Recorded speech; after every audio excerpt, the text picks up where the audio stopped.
Novamente aqui, vamos reagir a um conteúdo da Nilce e do Leão falando sobre filosofia. E esse aqui eu já vi. E é incrivelmente bom. Eu tenho quase nada para reparar. Quase nada para reparar. De tão bom, eu preciso compartilhar com vocês. Dá uma olhada aqui nisso aqui.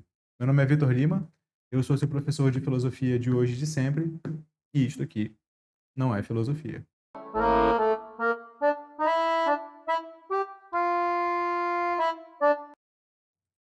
O vídeo é esse aqui, ó. Ih, acho que tá grande demais. Deixa eu fazer isso aqui. Mais um pouquinho. Aqui tá bom. O nome do vídeo é Só Sei Que Nada Sei. Tá vendo aí? Só Sei Que Nada Sei. É lá do canal de cortes dele. Então dá uma olhada. Muito bom. Ei, não é verdade. Vamos falar então? Eu acabei de ler, eu li de novo a Apologia do Platão, né? Ele conta sobre o julgamento do Sócrates. Só que eu li a primeira vez quando eu tive 20 e poucos anos, né? Aí eu li agora de novo porque eu tinha acabado de ler a Apologia do Xenofonte, que foi o outro discípulo de Sócrates que escreveu também sobre o julgamento dele. Se você não sabe, Sócrates foi condenado à morte em Atenas. Eu nunca tinha lido a do Xenofonte, que é até uma descrição que pouca gente conhece, porque todo mundo conhece Sócrates por Platão, né? Que Sócrates nunca escreveu nada. A gente sabe de Sócrates pelo que escreveram dele. E principalmente de Platão, que era o discípulo dele mais conhecido. Platão escrevendo... Tem 3 fontes, né? Principais. O Xenofonte, o Platão e o Aristófanes. O Aristófanes é um comediógrafo, é um escritor de comédia. Então Aristóteles ridiculariza o Sócrates. O Xenofonte e o Platão foram, por assim dizer, alunos do Sócrates. O Xenofonte era um soldado. Ele descreve o Sócrates muito como se fosse um cumpridor de ordens, sabe? Como se fosse um soldado perfeito, né? Então, um soldado descreve o Sócrates como se fosse um soldado, com as virtudes de um soldado, obediente e tal. E o Platão descreve o Sócrates como um filósofo, né? Cheio de nuances e tal. Por isso que a gente dá mais crédito ao Platão do que ao Xenofonte e ao Aristófanes, porque o único que descreve o Sócrates filósofo, propriamente dito, é o Platão. O Xenofonte escreve ele muito cidadão exemplar, sabe? É essa a questão. Escrevendo o julgamento de Sócrates, a defesa dele, coisa do tipo. E depois, Xenofonte escreveu também, que é outro discípulo dele. E eu tinha acabado de ler o de Xenofonte, ele traz pontos alternativos, tá? Não é uma descrição tão boa quanto a de Platão, mas ele argumenta que tem umas coisas que a galera não tá mencionando, tá? Principalmente porque a conclusão de Sócrates, que era pra ele era melhor morrer ali, enquanto ele ainda tava são, porque quando entrassem os problemas da senilidade, né, nele, ele ia começar a causar problema pros outros, até a memória do que os outros iam ter ia ser comprometida, porque, enfim. Então, pra ele, era até melhor morrer ali, quando todo mundo ainda tinha uma memória boa dele. Mais ou menos por aí, mas não é só isso. E aí eu li e depois voltei pra ler a de Platão de novo, que é a principal, né? E o negócio dependendo do momento da sua vida, se você for ler o Apologia de Platão, você não vai ler uma vez só na sua vida. Mas dependendo do momento da sua vida que você for ler, ele vai ter um impacto diferente, você vai enxergar coisas diferentes também. Eu li agora, eu tinha lido de fato, quando eu tinha lá 20 e poucos anos, parecia que eu não tinha lido. Que eu enxerguei uns trecos. Completamente novos. Isso acontece com frequência. Eu sempre digo pra vocês, mais importante que ler um clássico é reler um clássico. Um livro, quando ele é bom, ele é feito para ser relido durante a vida inteira. Então eu já escutei de gente que eu conheço dizer, poxa, mas ler mais de uma vez é perda de tempo. Tem tanto livro para ler. E eu falo assim, olha, não me interessa os tantos livros que há para ler. Alguns livros me interessam, não são todos não. E esses alguns que me interessam eu vou ler e reler para sempre. Para sempre. Eu não me angustio com todos os livros do mundo. Eu só quero me concentrar naqueles que me interessam e aos poucos expandindo os meus interesses, mas sempre na medida do que eu posso consumir, deglutir, ruminar, sabe? Tipo assim, uma coisa que eu nunca tinha me ligado, a argumentação de defesa dele contra o Meletos lá. Cara, eu não tinha enxergado como ele estrutura o argumento. Não é só um texto assim falando de como Sócrates era virtuoso e coisa do tipo. A estrutura do argumento da defesa dele é um treco sensacional, é genial. Tudo bem que acabou. É verdade, é verdade. Ele primeiro fala do histórico dele, e é ali que a gente sabe, por exemplo, que o Querofonte, que era amigo dele, foi até o oráculo de Delfos perguntar quem era o homem mais sábio, e o oráculo fala que é o Sócrates. Então ele faz primeiro um histórico, e depois ele confronta o Meleto, colocando em prática o elenkos, né, que é o método socrático propriamente dito, que é fazer a pessoa cair em contradição. Sensacional. Que acabou morrendo de qualquer jeito. Mas a defesa foi genial. É porque ele colocou uma defesa lógica, né? Ele não fez a defesa, tipo, emotiva. Não, mas eu acho que você tá agindo como se todo mundo tivesse lido. Então você vai explicar, dar o contexto. Vamos lá. Sócrates tinha 70 anos. Ele era um cara que andava por Atenas questionando a galera, né? A galera falava assim, eu sei o que é justiça, eu sei o que é virtude. Sabe mesmo? Vamos conversar aqui. Chegava à conclusão que não sabia nada. Ele ia questionando. Mas o problema é que ele eles faziam isso, vários jovens discípulos dele viam e começavam a fazer também, e o que ele fazia basicamente é questionar o conhecimento tradicional, né? Aquelas coisas que a gente fazia desse mesmo jeito há muito tempo, aquele cara que a gente considerava sábio por questões de tradição e tal, e mostrava que o cara não era. É o método socrático. Você vai É o método perguntando, você socrático. vai perguntando, você vai perguntando, aí você descobre que aquilo era vazio. Como é que é a sensacional. maiêutica pra você chegar na aporia? Eu lembro desse, é mais Acho que esse é o único ponto que eu faria correção aqui do vídeo. Maiêutica para chegar na aporia. Não é exatamente isso. Já há uma diferenciação que os estudiosos em Platão fazem em relação ao que o Platão é e o que o Sócrates é.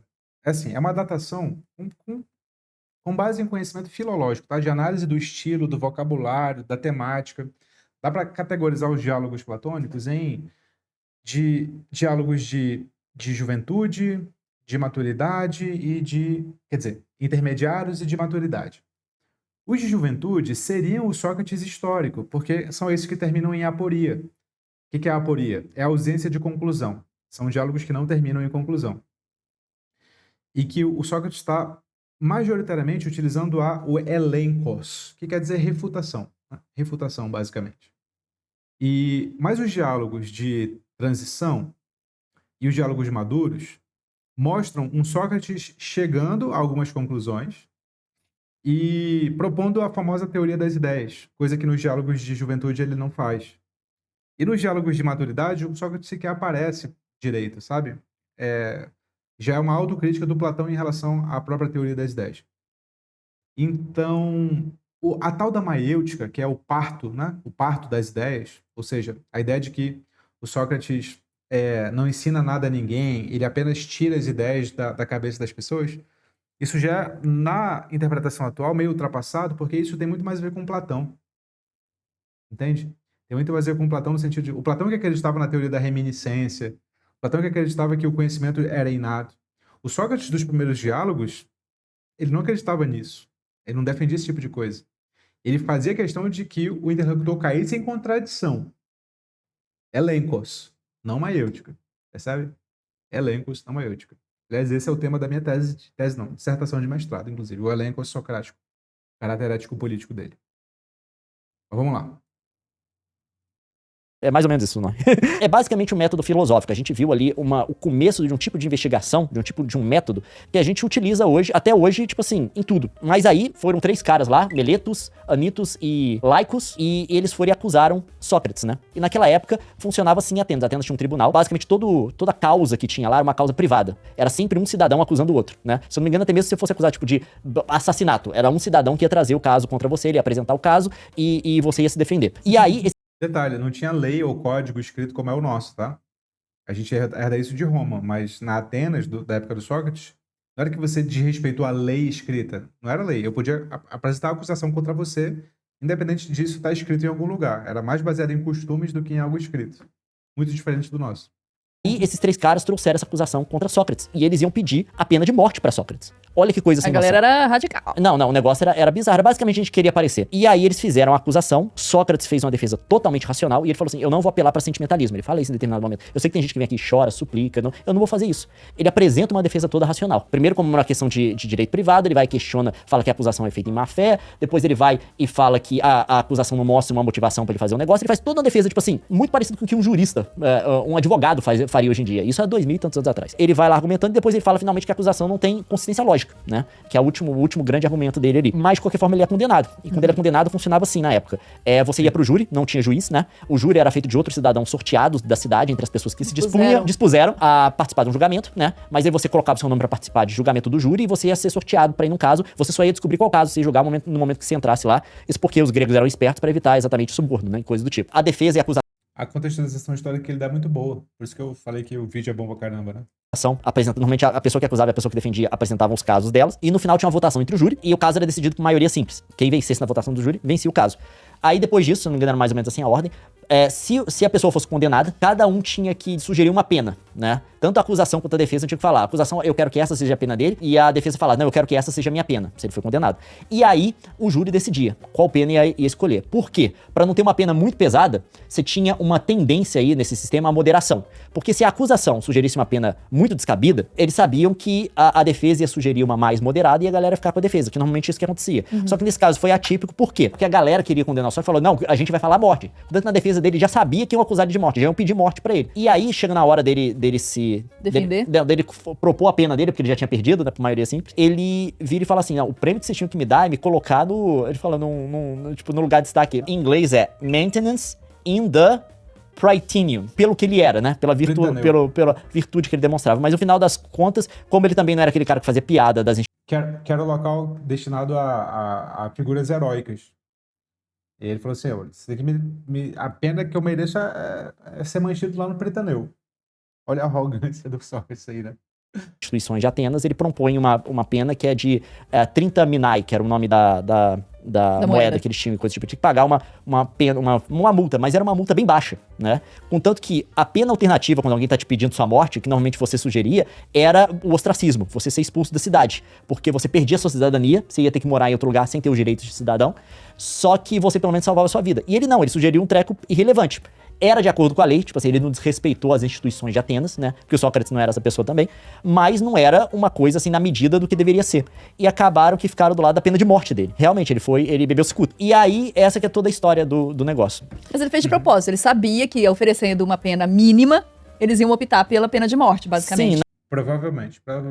não, mas ele falou que ele não podia se desonrar escolhendo uma pena na qual ele se colocasse como um vilão, se colocasse como um criminoso, porque ele não era. E esse é um dos eventos mais importantes da história, vamos colocar assim, um dos textos mais reverenciados, uma das personalidades mais reverenciadas da história, que é o Sócrates, e foi assim que ele morreu, né?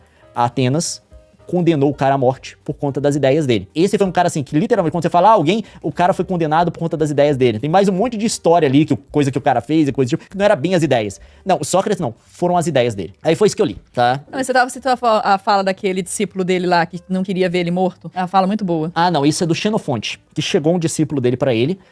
Isso, assim, não tá na narrativa de Platão, mas, de fato, se você pegar só o parágrafo, é uma coisa muito impactante, assim, que se eu tivesse que pegar um parágrafo desse julgamento todo, né, pra meio que expressar a personalidade de Sócrates, segundo é passado pra gente por esses autores, é basicamente essa, que é o seguinte: um cara virou pra ele, um dos discípulos dele, depois que ele foi condenado, virou pra ele e falou: Sócrates, nada me dói mais do que te ver condenado à morte injustamente. Aí o Sócrates vira pra ele e pergunta: não te doeria muito mais me ver condenado à morte justamente? Tipo assim, Sócrates, beleza? Que tipo assim... Boa. Deixa eu parar aqui e terminar com essa ideia, porque essa é uma ideia sensacional. O vídeo dele é muito bom, em geral, tá? Muito bom mesmo.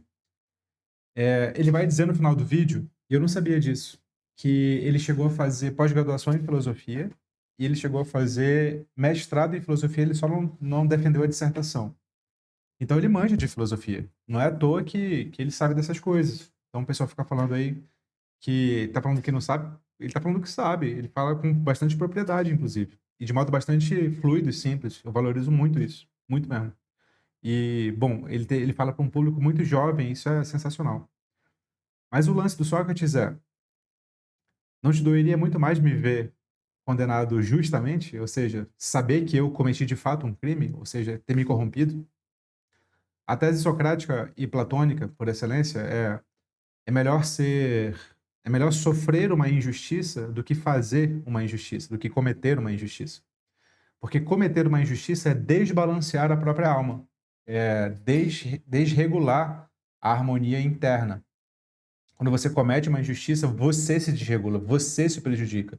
Ao passo que quando cometem uma injustiça com você, a pessoa se desregula.